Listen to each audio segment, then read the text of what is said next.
Everyone laughed when broke Marcus adopted homeless Emma. But when the little street girl walked into her billionaire grandfather's office, nobody was laughing anymore. The old man had thrown her away years ago. Now she owned everything he had, and she wanted revenge. Before watching full story, comment below from where you watching. Also like and subscribe for more stories.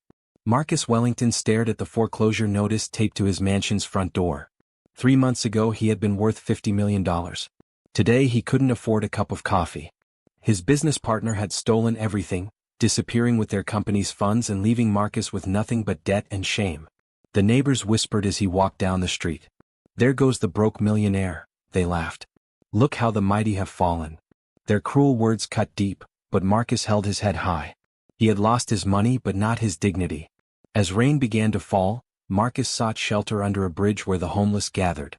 That's when he saw her, a small girl maybe 8 years old, shivering in torn clothes. Her dark hair was matted, her face dirty, but her eyes held a spark that reminded him of someone he couldn't quite remember. "Hey there," Marcus said gently, kneeling beside her. "What's your name?" The girl looked up with suspicious eyes. "Emma," she whispered. "Who are you?" "I'm Marcus. Are you hungry?" Emma nodded slowly. Marcus reached into his pocket and found his last $5. He bought her a sandwich from a nearby stand, watching as she ate like she hadn't seen food in days.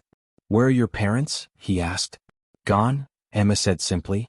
"Been on my own for 2 years now." Marcus felt his heart break. This child deserved better than living on the streets. Even though he had nothing himself, he made a decision that would change both their lives forever. "Come with me," Marcus said. "I don't have much, but I have a small apartment. You can stay there." Emma hesitated. "Why would you help me?" "Nobody helps street kids." "Because everyone deserves a chance," Marcus replied. "And because I think we both need each other right now." The apartment was tiny, just one room with a pull-out couch. But it was warm and safe. Marcus gave Emma the bed while he slept on the floor. He used his last credit card to buy her new clothes and enrolled her in the local public school. People in the neighborhood laughed at them. "Look at the broke millionaire playing daddy," they mocked. "He can't even take care of himself and now he's got a street kid." Marcus ignored their cruel words, but Emma heard everything. She saw how people treated the man who had saved her from the streets. Her young heart burned with anger at their cruelty. For 6 months they lived simply. Marcus worked 3 part-time jobs, cleaning offices at night, washing dishes at a diner, and doing odd jobs for anyone who would hire him. Emma excelled in school, surprising her teachers with her intelligence and determination. Despite their poverty, they were happy. Marcus taught Emma about literature and history. She helped him with modern technology. They had become a real family, bound not by blood but by love and mutual respect. One evening, while helping Emma with her homework, Marcus noticed something strange. She was writing her full name on a school form. Emma Victoria Ashford. "Ashford," Marcus said, his heart skipping a beat. "Emma, that's an unusual last name." Emma shrugged. "It's what my mom told me before she died. She said I should always remember my real name no matter what happened to me." Marcus felt the blood drain from his face. Ashford was one of the wealthiest families in the country. Richard Ashford was a billionaire who owned half the real estate in the city. But Richard's daughter had died in a car accident years ago, along with her husband. They had left behind a young daughter who had disappeared from the foster system. "Emma," Marcus said carefully, "do you remember anything about your grandparents?" "Mom used to show me pictures," Emma said, pulling out a torn photograph from her backpack. "She said my grandfather was very important, but that he didn't want us around." Marcus stared at the photo. It was definitely Richard Ashford with a young woman who must have been Emma's mother. This homeless girl he had taken in was worth billions of dollars. But as Marcus researched more, he discovered the truth was even more shocking. Richard Ashford hadn't just abandoned his granddaughter, he had actively hidden her existence. When his daughter died, he had bribed officials to lose Emma in the foster system rather than acknowledge her. He was ashamed that his daughter had married beneath their social class and didn't want the common child to inherit his fortune. Marcus faced the biggest moral dilemma of his life. He could reveal Emma's identity and she would inherit billions, but she would be taken away from him. Or he could stay quiet and let her live in poverty with him, the only father she had ever known. Emma made the decision for him. "I heard you on the phone last night," she said one morning. "I know who my grandfather is." Marcus sat down heavily. "Emma, He threw me away, didn't he?" she said, her young voice filled with pain. He knew where I was and left me on the streets. Marcus nodded, unable to lie to her. I'm sorry, sweetheart. Emma's eyes hardened in a way that was frightening in someone so young. Then he's not my family. You are. But Marcus, I want him to pay for what he did to me. I want him to pay for how people have treated you. Emma, revenge isn't the answer. Not revenge, Emma interrupted. Justice. He stole my childhood. He let me suffer on the streets. And he's going to make it right. Emma's plan was simple but brilliant. Instead of revealing herself immediately, she would let Richard Ashford discover her on his own terms.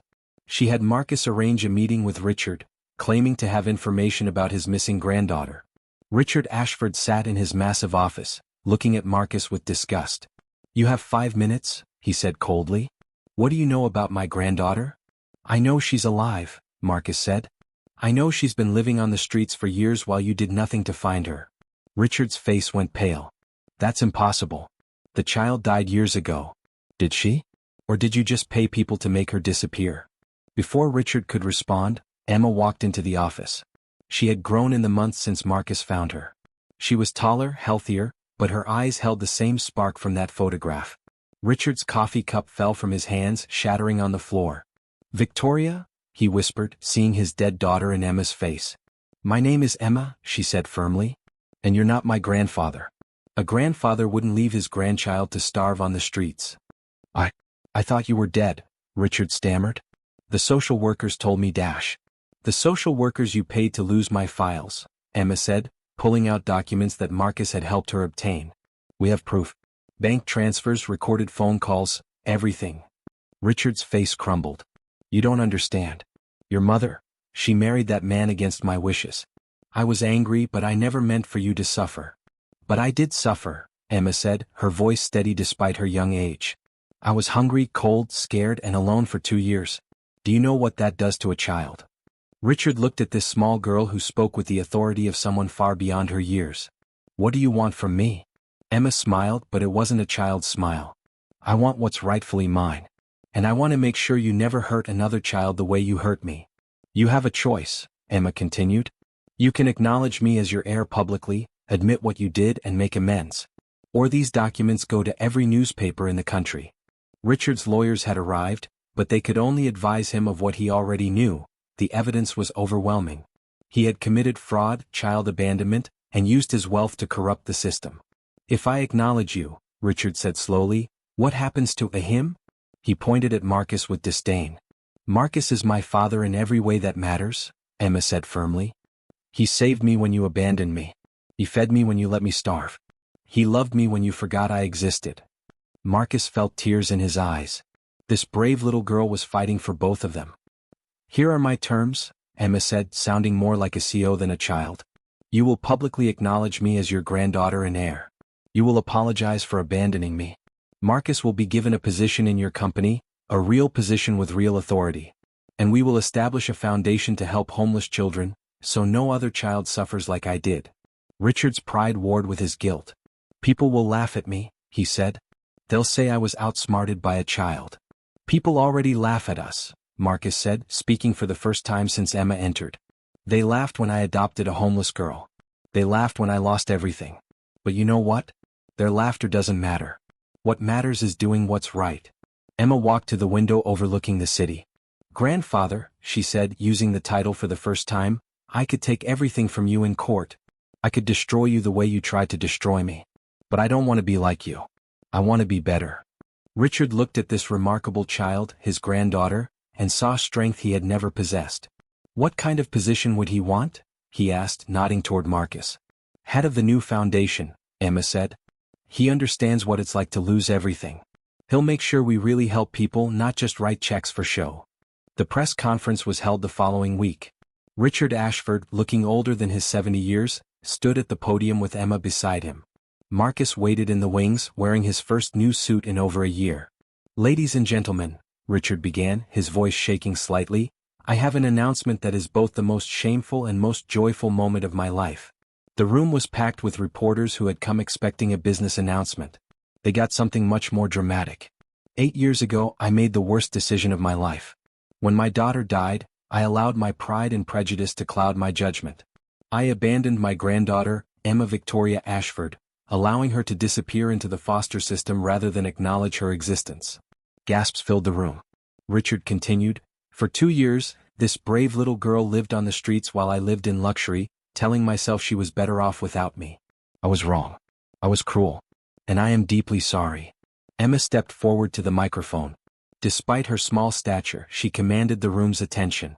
"My grandfather made terrible mistakes," she said clearly, "but people can change. Today we're announcing the creation of the Second Chance Foundation, dedicated to helping homeless children and families who have lost everything." The announcement created a media storm. Some praised Richard's honesty, others condemned his past actions. But Emma didn't care about public opinion.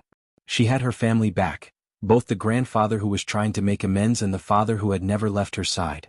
Marcus was installed as director of the Second Chance Foundation with a budget of $50 million. His first act was to renovate the shelter where he had first found Emma, turning it into a comprehensive support center for homeless families. Richard moved Emma and Marcus into his mansion, but Emma insisted on keeping their small apartment as well. "It reminds me where I came from," she explained. "And it reminds you what really matters." The neighborhood that had once mocked them now watched in amazement as Marcus returned in expensive cars and tailored suits. But he hadn't forgotten their cruelty. Mrs. Henderson, the neighbor who had been cruelest in her mockery, approached Marcus one day as he visited the old apartment. "Marcus," she said sweetly, "I always knew you were destined for great things." Marcus looked at her with calm eyes. "No, Mrs. Henderson. You called me a broke loser playing daddy to a street rat. You laughed when I couldn't pay rent. You said Emma would never amount to anything." Mrs. Henderson's face flushed red. I was just joking. You know I didn't mean dash." "You meant every word," Emma said, appearing beside Marcus. At 9 years old she was worth $3 billion, but she remembered every slight. "The difference is we don't need your approval anymore. We never did."